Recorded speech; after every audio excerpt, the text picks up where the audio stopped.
venham a mim todos os que estão cansados e sobrecarregados, e eu lhes darei descanso.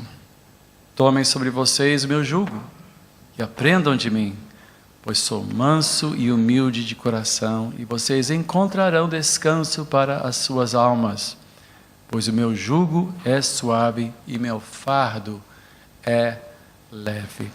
Mais vezes do que consigo me lembrar e do que eu gostaria de admitir, ao sentar para ouvir uma mensagem, eu, pelo menos dentro da minha cabeça e coração, eu vestia um babador, pegava aquele pano, amarrava no pescoço, e sentava à mesa e disse: agora me alimente, pastor, quero ouvir. Mas essa talvez, com certeza, não é a atitude certa. Eu tenho que tirar esse babador e botar na minha cintura e fazer dele um avental, pois eu vim para servir a Deus. E tudo que eu recebo de Deus compreende uma interação, uma obediência, até as promessas, e essa promessa não é diferente. Pois em Cristo nós temos alívio, nós temos descanso. Andar com Cristo não é penoso, mas a vida é. A vida neste mundo é penoso, até porque este mundo hoje é tóxico. Se você tirar um peixe da água, ele vai morrer. Por quê? Porque ele foi criado para viver dentro da água. Por que nós morremos? É porque este mundo se tornou um lugar hostil à nossa vida. O próprio pecado atenta contra a nossa vida. E diariamente nós morremos mais um pouquinho, com cada tristeza, com cada dificuldade, com cada coisa que não funciona, mas principalmente por causa dos nossos pecados e dos pecados dos outros. Não é verdade? A vida se torna penosa. Trabalho não é penoso. Trabalho é bom, é gostoso. Trabalhar, se você... muitas pessoas tiram suas férias fazendo o quê? Consertando coisas dentro de casa, ficam em casa, renovam, pintam a parede, consertam a pia. Esse tipo de trabalho é até o que minha esposa chama de higiene mental. Tem certos sábados que a gente começa a fazer certas coisas, ela limpa gavetas, arruma o armário. O que você está fazendo? Me deixa em paz, estou fazendo uma higiene mental. Não está fazendo higiene mental, está fazendo higiene da casa, está fazendo assim uma arrumação, mas parece que aquele trabalho renova, não é verdade? Agora, quando o seu chefe é injusto, quando as coisas não andam, quando o vizinho te agride de graça. Outro dia eu estava saindo do condomínio e nós temos uma via meio estreita e tinha uma senhora no meio do caminho. Dá para 2 carros passarem, até porque é mão dupla, mas ela estava no meio. Era um carrinho pequeno, não era um daqueles carrões, era um carrinho pequeno, era um Fit. E eu dei uma buzinada e disse: oi, assim, muito na boa. E quando eu passei pela janela, ela estava de janela aberta, ela soltou um palavrão que me chocou tanto, sabe? Eu não vou nem repetir, obviamente, não vou repetir, não tem, mas isso me agrediu. E sabe que eu fiquei um tempo, sabe? Não é só, você ouve e passa, mas parece que aquilo entrou e me fez mal. Quem já teve essa experiência? Já teve essa experiência de uma pessoa, uma reação tão inesperada e... em vez de você simplesmente, sabe, não passa por cima, parece que vem e atinge.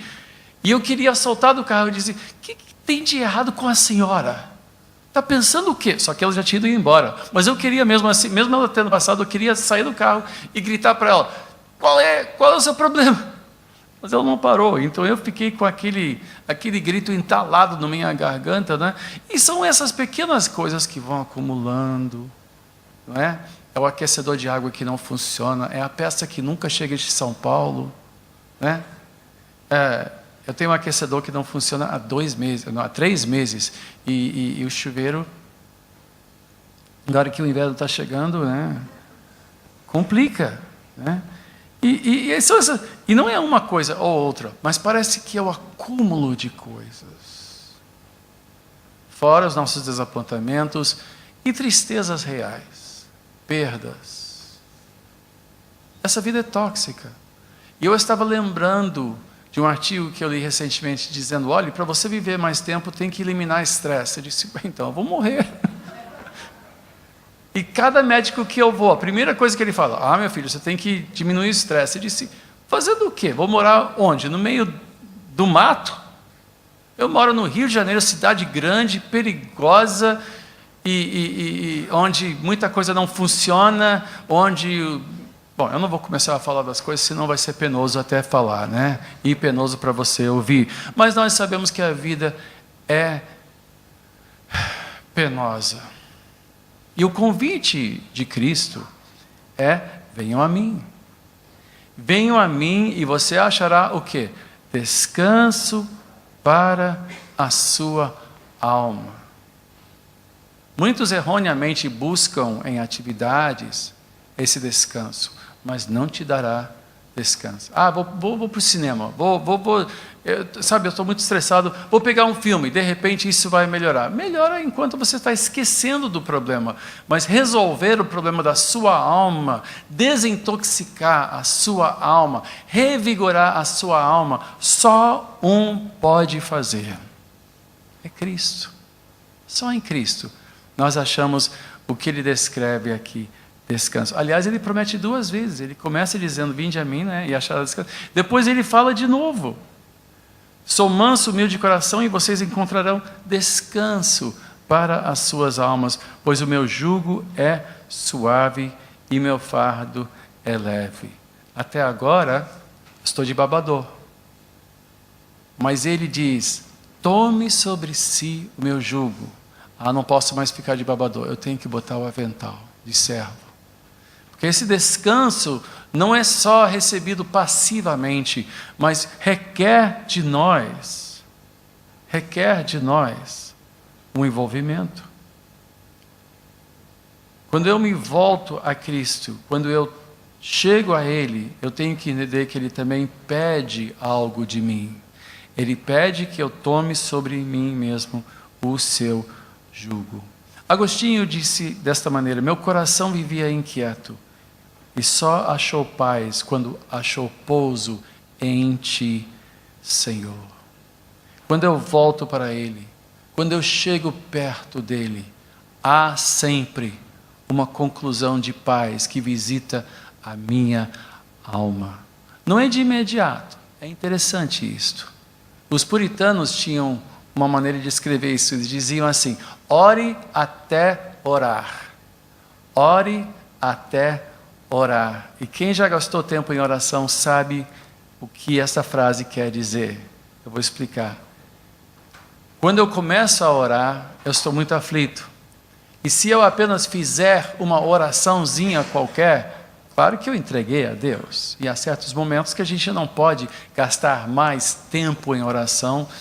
Mas quando eu me separo para orar, e abro um tempo para orar, e busco a Deus, eu oro até que aquela oração começa a ser feita não mais... Como posso descrever isso?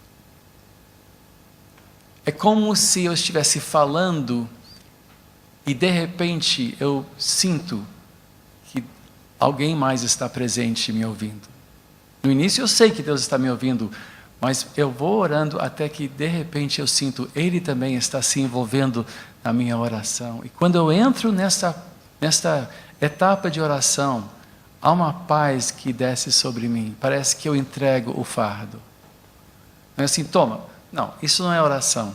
É quando você para. Você diz, Pai, que está nos céus, santificado seja o teu nome. Ele começa. Jesus, ao nos ensinar a orar, disse, começa falando com Ele. Pai. Quando você para, assim como a passagem diz, aquiete-se e sabei, né? Pare tudo, pare de lutar e sabei que eu sou Deus. Quantas vezes fazemos oração, mas não estamos chegando a Ele. Não estamos nos aproximando a Ele, estamos só fazendo uma oração. Valei-me, Senhor, como se Deus nem estivesse lá.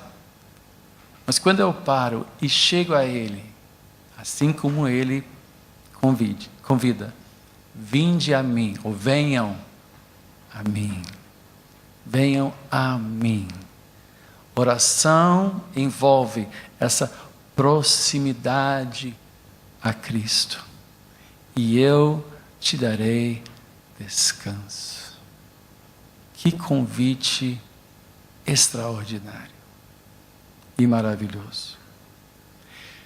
Há 2 semanas celebramos o dia de Pentecoste e falamos sobre a vinda do Espírito Santo. Semana passada falamos sobre a promessa do Espírito Santo. Aliás, vamos ler de novo. João capítulo 14.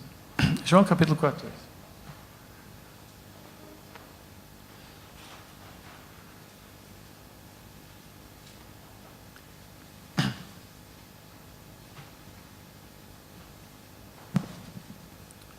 Versículo 18.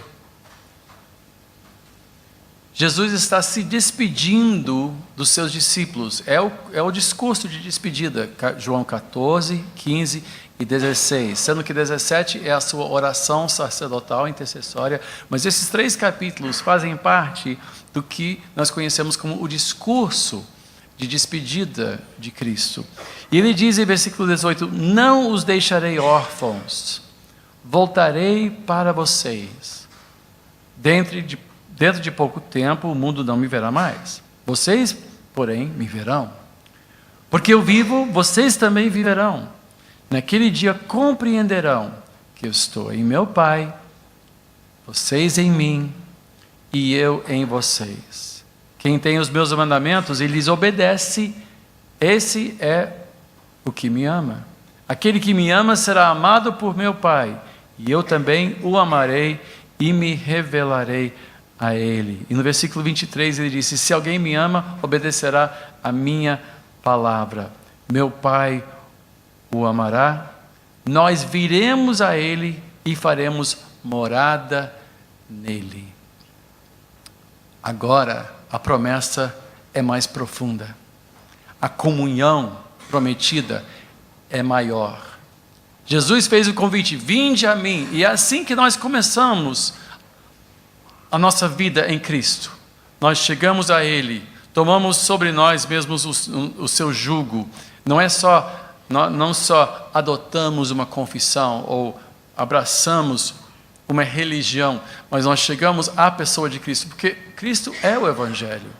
O Evangelho é Deus conosco, na pessoa de Cristo, que tomou sobre si o nosso pecado, pagou a pena que nós merecíamos pagar, e então nós temos paz com Deus. Chegamos a Ele, mas também tomamos sobre nós mesmos o seu jugo, uma vida de obediência que é leve, não é um jugo pesado, não é penoso. Há religiões que são penosos, religiões onde você tem que fazer oferendas à meia-noite, onde você tem que participar de um jihad, onde você tem que se autoflagelar, mas em Cristo nós temos alento, nós temos alívio, nós temos descanso. Quem chega a Ele, muito ao contrário eu vou abrir mão da minha vida. Não, você acha a sua vida. Muitos acham que a fé cristã é a fé do não pode. E você não vai poder mais fazer isso, você não vai poder fazer mais aquilo, você vai ter que abrir mão disso ou daquilo. Mas você descobre que quando você abre mão dessas coisas, você recebe muito, muito mais. É insano pensar que nós perdemos por seguirmos a Cristo. Assim como a pessoa que casa. Quando a pessoa casa, eu não vou poder mais namorar mais ninguém. Mas quando você casa, você não quer namorar mais ninguém. Se você for do bem. Não é não? Porque você diz assim: todas as outras não me interessam mais, só essa me interessa agora. Eu quero passar minha vida com ela, pelo resto da minha vida, é ela que eu quero. E quando nós achamos Cristo, é aquela pérola de grande preço, vendemos tudo e dizemos: não é penoso abrir mão disso ou daquilo, de certas práticas, de certas atitudes, de certas conversas, até de certas companhias que podem ser nocivas e danosas. Eu abro mão de tudo porque em Cristo meu coração acha paz, acha alívio, acha alento. E mais, agora nós temos a promessa.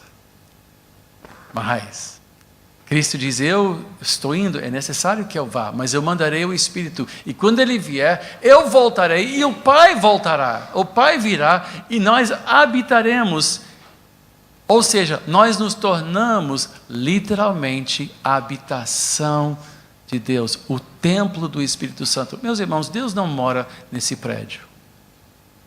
Vocês entendem isso, nós entendemos isto. Nós estamos completando um templo para quê? Para servir de lugar de ensino, adoração, comunhão, para mais pessoas ainda. Mas não é esse templo onde Deus habita. Deus habita em nós.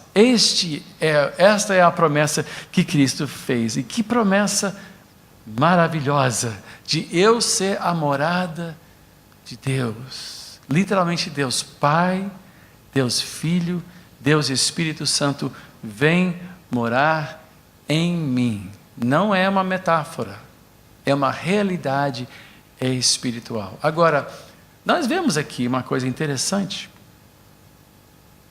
porque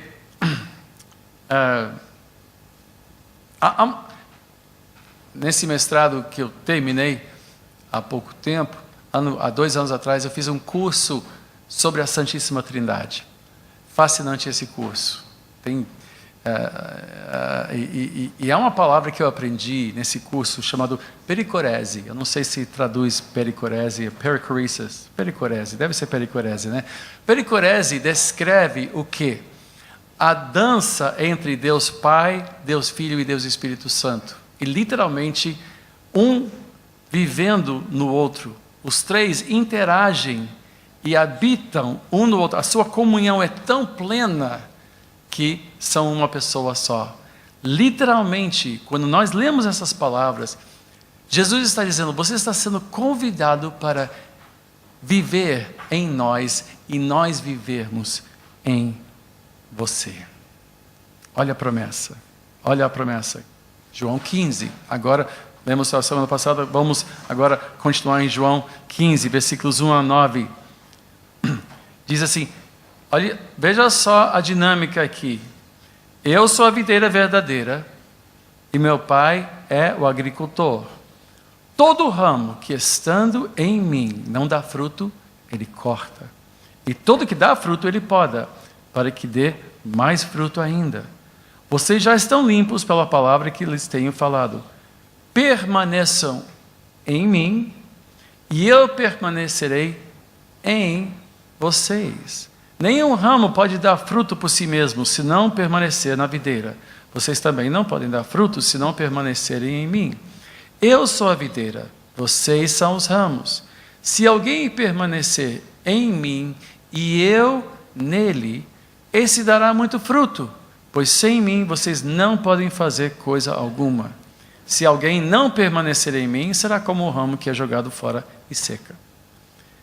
Tais ramos são apanhados, lançados ao fogo e queimados. Se vocês permanecerem em mim e as minhas palavras permanecerem em vocês, pedirão o que quiserem e lhes será concedido. Meu Pai é glorificado pelo fato de vocês darem muito fruto, e assim serão meus discípulos. Como o meu Pai me amou, assim eu os amei, permaneçam no seu amor. Ou seja, eu estou em Cristo, Cristo está em mim. Permanecer em. Esta pequena conjugação, em. Não é conjugação, é o quê? É uma conjunção, exato, conjunção. Nós sabemos o que quer dizer permanecer em, até que alguém nos pergunte o que quer dizer em, aí a gente não sabe responder exatamente o que isso quer dizer. Então, o que eu quero tentar explicar hoje é o que exatamente isso quer dizer.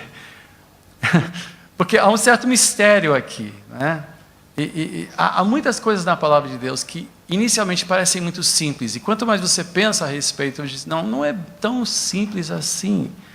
E até que nós exploremos bem a palavra, não podemos recorrer a mistério. Muitas pessoas chamam coisas de mistério, simplesmente coisas que não conhecem, mas outros entendem, né? Eu tenho que... Posso contar? Eu tenho que contar. Eu tenho um neto brilhante. Tenho que contar, meu neto. Eu tenho 2 netos brilhantes, só que o mais novo ainda está... Seu brilho é assim, implícito. Nós já sabemos, nós sabemos que ele é brilhante. Pela maneira que ele sorri, nós sabemos que tem um QI altíssimo. Até porque ele sorri para mim. Isso. Mas ele estava no carro comendo um lanchinho com o meu filho e a mãe dele, né? João e Raquel estavam lá no carro e ele estava no banco de trás comendo. E depois ele devolveu, não sei, foi o potinho. Aí de repente ele virou e fechou o olho e ficou quietinho. E foi assim, de uma maneira tão deliberada, que a Raquel virou e disse: "Oi, o João dormiu? Não sei, será que ele dormiu?" Ele estava lá de olho fechado. De repente, ouviram ele lá do banco de trás: "Ó, mistério."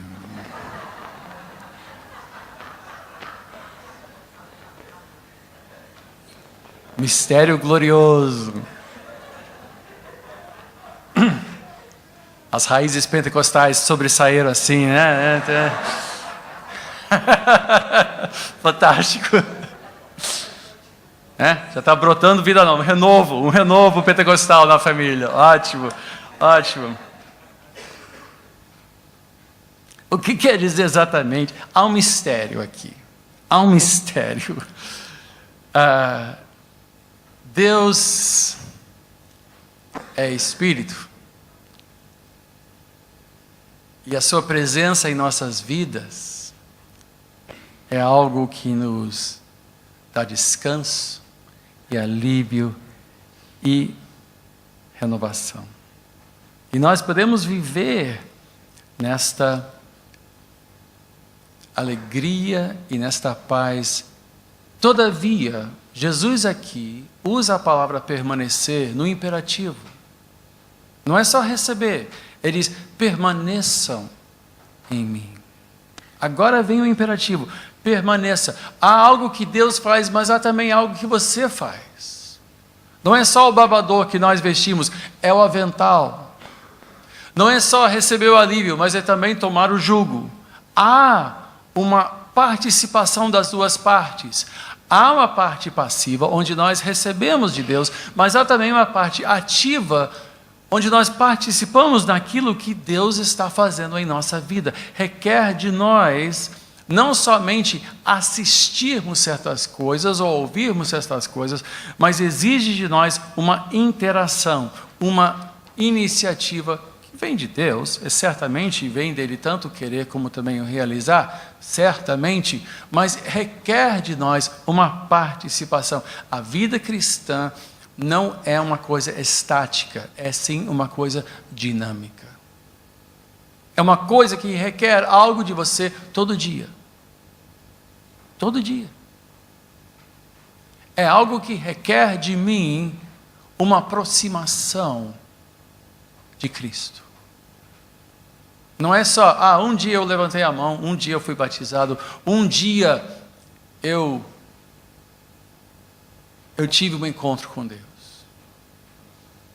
Um dia eu recebi a plenitude do Espírito Santo e naquele dia, em alguns casos, falei em línguas estranhas.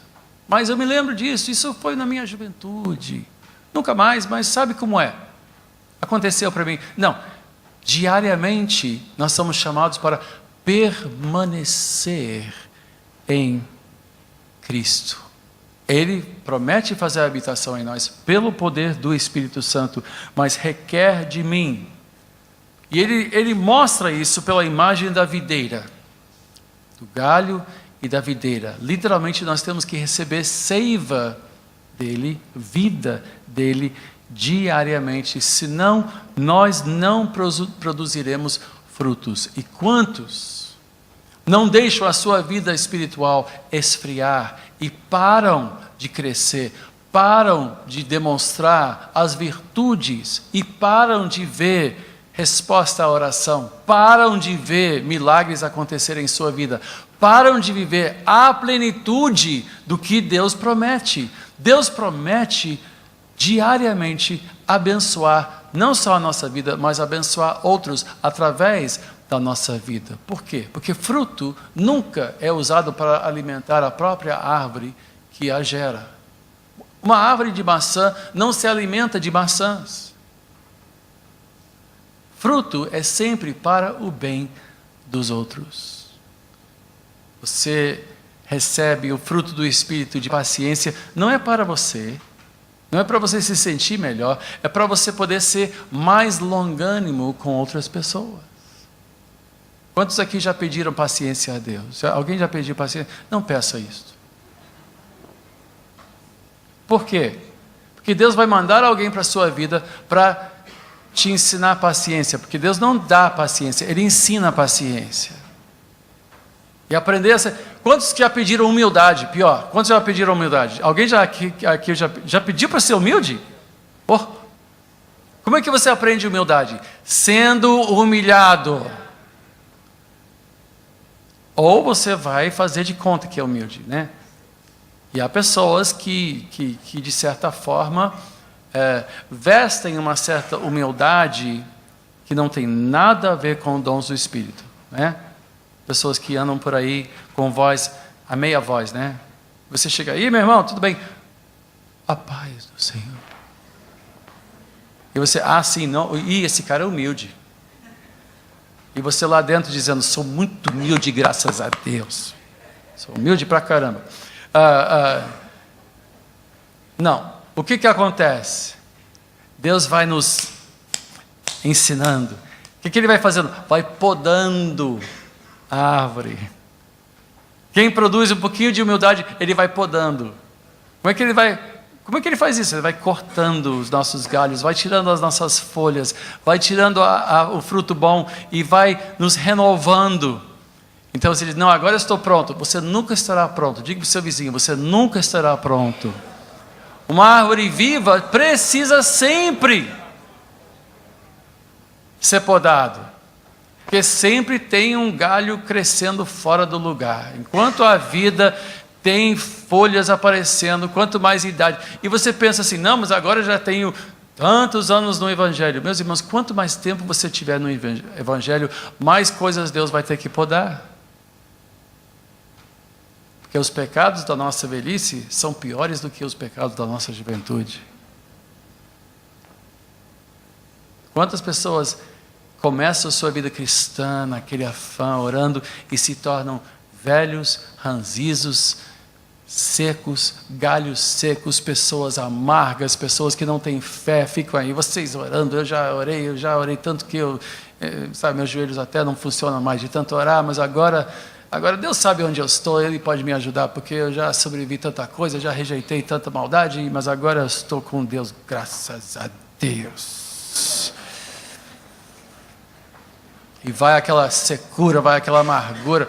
Deus tem que podar até, todo mundo de cabelo branco aí, Deus vai podar a gente também. A árvore nunca fica perfeita.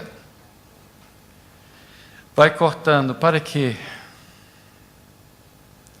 Para que Deus possa abençoar outros através de nós, porque a bênção nunca para em nós. Nunca. Você sabe que na Palestina tem o Mar Morto, né? Você sabe qual é o problema do Mar Morto? Por que está morto? Porque só tem entrada de água, não tem saída. A água para sair tem que evaporar, não tem saída. E o que vai acontecendo? A salinidade vai crescendo e crescendo e crescendo, porque só entra água. E nada pode viver dentro do Mar Morto. Assim como, se sua vida não estiver fluindo para alguém, se você não estiver fazendo bem, também sua vida vai secar. A permanência do Espírito Santo em nossa vida nunca é apenas para o nosso bem, para o nosso enlevo. Eu não recebo um dom de Deus, seja dom de fé, ou de línguas, ou de orar pelos enfermos, de cura, ou de profecia, para o meu bem. Há pessoas que se fascinam com os dons do Espírito Santo, pensando, puxa, eu gostaria muito de ter essa experiência, mas essa experiência não é para o nosso bem, é para o bem de outros. Deus vem habitar em nós para que nós sejamos um veículo para esta bênção. Até as nossas orações é para abençoar outros. E é uma coisa, quando nós permanecemos em Cristo, até nossas orações são mais certeiras, sabia? Oramos melhor. Eu já fiz cada oração que... Eu tinha um vizinho. E Deus tem me afligido com muitos vizinhos da minha vida assim. Eu tinha um vizinho no Alto Leblon que tocava Rolling Stones às 3 da manhã. E eu fiz orações naquela noite, especialmente eu acordei e o chão estava tremendo, os meus meninos pequenos ainda estavam dormindo e eu lá, eu tentei bater na porta, ele não quis nem saber porque ele estava para lá de Bagdá, estava assim, bem alcoolizado e o chão tremendo, né? I can't get, no, e eu lá no escuro de pijama, e eu levantei a minha mão e poderosamente disse: Senhor, quebra o som desse cara, em nome de Jesus eu tomo posse, eu determino. Eu estava naquela fase, né, de guerra espiritual e pensava que eu podia tomar posse, porque eu nasci para ser cabeça e não cauda. Já amadureci, não estou mais nessa fase agora. Eu já entendi que oração não é isso, não é uma arma que eu fico lá, né?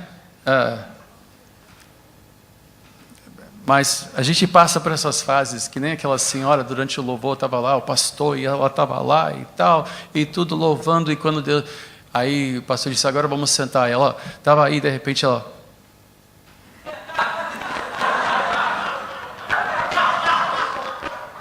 No louvor ela estava com uma espada desembainhada, estava lá louvando e estava lá, e quando terminou, embainhou a espada. E nós pentecostais somos muito interessantes, né? Um povo muito peculiar, né? Raça eleita, raça eleita. Já passei por tudo isso. Mas Jesus disse em versículo 7, se vocês permanecerem em mim, e as minhas palavras permanecerem em vocês, pedirão o que quiserem, e lhes será concedido. Eu já pedi muitas coisas que nunca foi concedido. Minha oração estava errada? Provavelmente. Mas, quanto mais eu penso a respeito, em retrospecto, eu entendo que eu não permanecia em Cristo como devo. A plenitude da sua presença. Meus irmãos, poder pentecostal não começa no culto. Começa de joelhos em casa, no lugar secreto de oração. O poder do Espírito não é franqueado para pessoas que têm fé e sabem as frases e que tomam posse e que derrubam muralhas e... Não. Deus opera poderosamente até em nossos dias. E olhe como eu desejo, eu digo isso de coração, como eu desejo ver essa igreja fluir nos dons espirituais.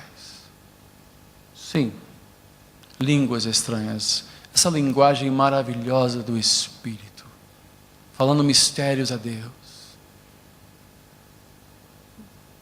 Faz parte da minha vida devocional. Eu oro, na grande maioria do tempo, em línguas estranhas. E como isso é precioso para mim. Mas isso não pode ser um laboratório de línguas estranhas. Você tem que ter uma língua, vamos lá. Não. Ou profecia. Profecia é algo que Paulo, e nós vamos olhar essas coisas aqui aos domingos de manhã. O que é profecia? Palavra de conhecimento, sabedoria, cura divina. Mas isso não pode ser um brinquedo nas mãos de pessoas pentecostais. Não pode ser um brinquedo. Eu tenho que permanecer nele, pelo poder do Espírito Santo. Isto envolve uma vida encharcada da presença de Deus, ao ponto da paz de Cristo poder ser o árbitro do meu coração. Mas os nossos corações vivem inflamados pelos nossos maus desejos. Por isso que em Tiago disse: vocês não têm porque não recebem, porque não pedem. Quando pedem, pedem mal. Para quê? Para apenas realizar seus maus desejos. E Deus tem que mudar os meus desejos. Meu coração tem que ser movido.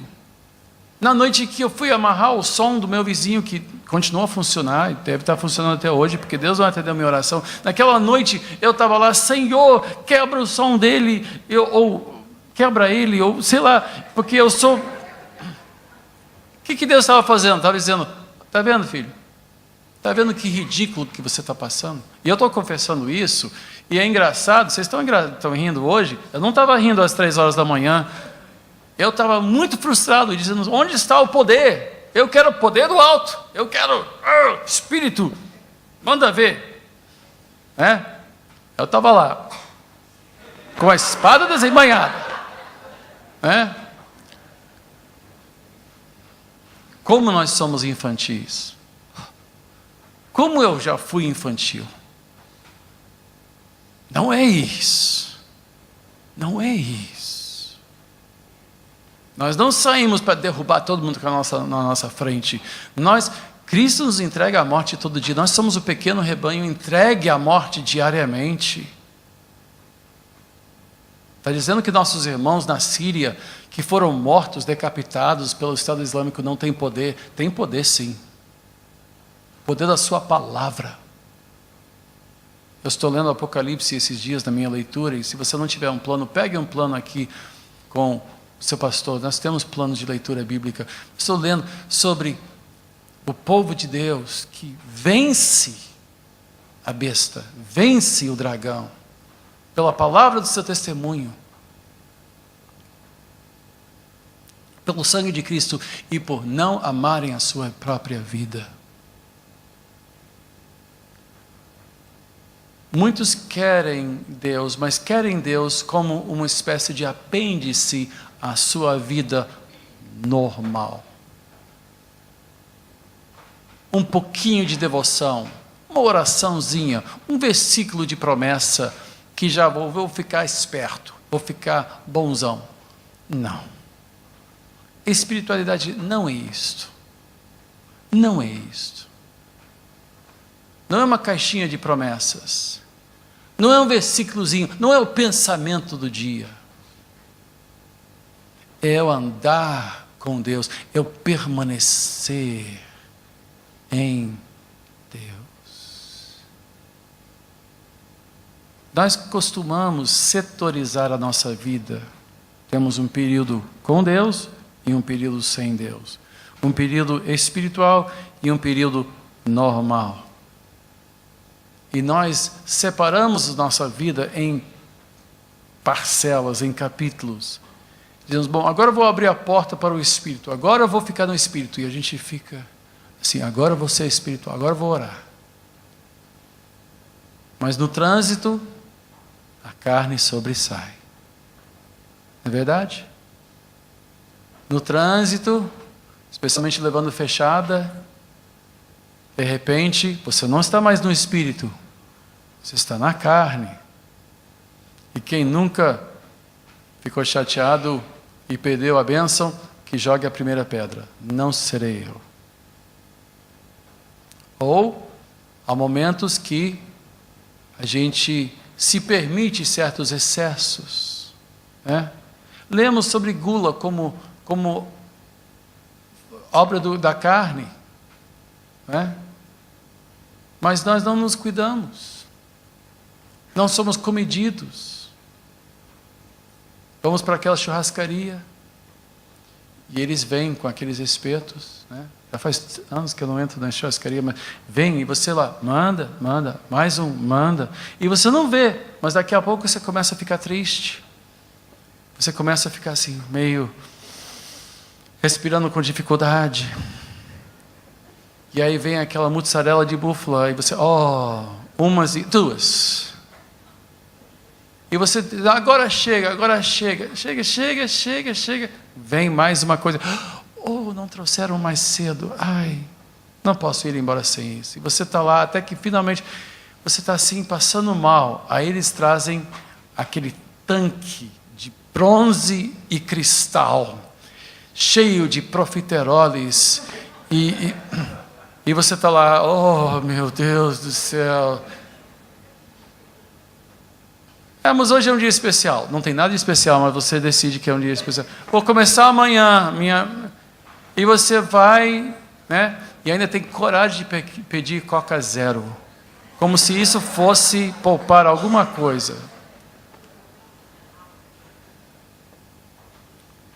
E você se entrega. E ouça o que eu vou dizer. Isso não é correto. Não faz bem. Alô? Deus senta à mesa conosco? Deus senta à mesa contigo? Deus senta ao lado de você na frente da televisão?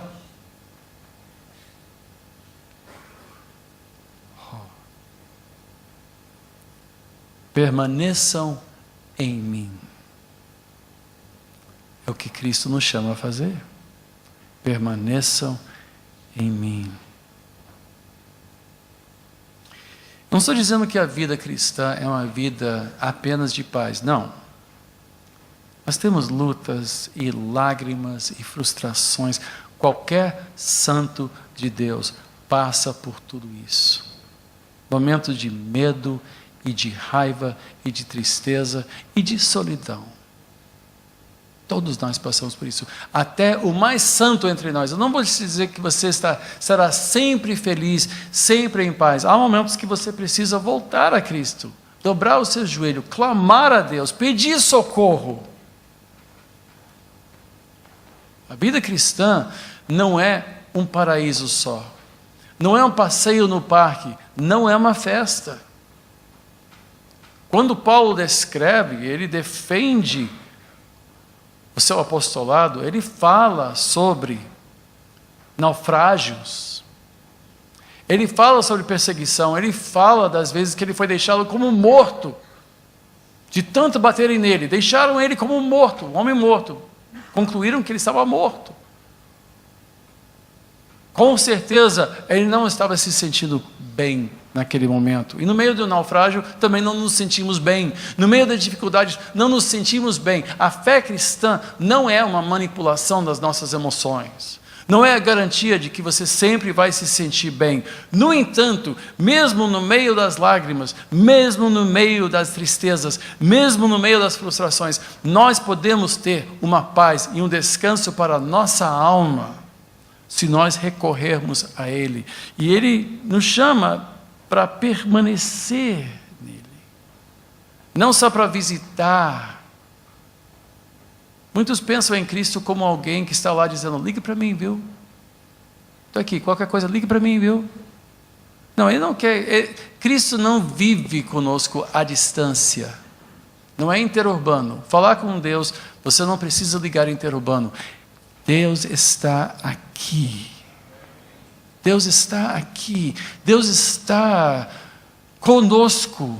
O Espírito Santo vem e promete permanecer conosco.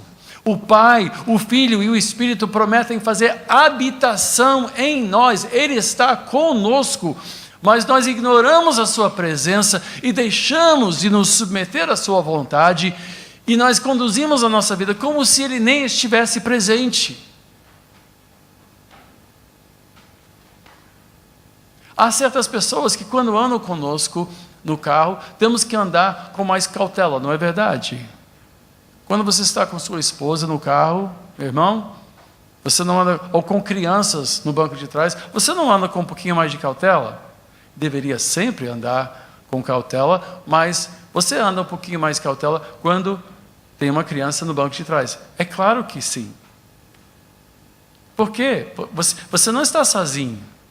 Você está andando com a criança no carro. Se Deus está conosco, se nós realmente permanecermos em Cristo, não faremos coisas de modo diferente? Não vamos nos conduzir de modo diferente? E não vamos continuar esse diálogo com Ele durante o dia? Muitos esperam para chegar no quarto, fechar a porta e então falar com Deus. Mas Deus é nosso companheiro, Ele está conosco o dia inteiro, 24 horas por dia. Então, quando eu me levanto de manhã, Deus está presente. Quando eu deito à noite, Deus está presente. Quando eu saio, quando eu entro, quando eu vou trabalhar, quando eu estou na igreja, Deus também está comigo. Ele não está mais comigo agora do que esteve quando eu estive em casa hoje de manhã. E quando eu voltar, não estarei saindo daqui, me afastando da presença de Deus. A presença de Deus continua conosco, porque Ele vem fazer habitação nos nossos corações. E essa consciência, por alguma razão, nos foge. Deixamos de ter essa consciência de que Ele está conosco sempre, sempre. E isto nós temos que levar em conta. O convite que Ele faz: vinde a mim, os que estão cansados e sobrecarregados. Se nossa vida for conduzida desta maneira esquizofrênica, porque existe uma esquizofrenia espiritual de sermos crentes em um momento, não crentes em outro momento. Agirmos como cristãos de um momento e no dia seguinte agirmos como o mundo. Isto é esquizofrenia. Isto é esquecer quem você é. Imagina se hoje eu fosse Walter e amanhã o Zé. E na terça o Carlos e na quarta Walter de novo. Diriam, você é maluco? Se eu sou de Cristo, eu sou de Cristo hoje, amanhã serei de Cristo. Quem é de Cristo hoje? Quem é de Cristo? Aqui. Amanhã será de Cristo. Vamos permanecer em Cristo. Então isso exige de mim. Agora, a chave aqui é: quem permanecer em mim e minhas palavras permanecerem em vocês. Como precisamos encharcar a nossa vida com a palavra de Deus. Eu não sei se você tem este hábito de ler a Bíblia sempre, mas como isto é fundamental. Se você não tiver um plano de leitura, se você não tiver um momento de oração, como permanecer? Não pode. Não pode. Pentecostes não começa no culto, começa aqui.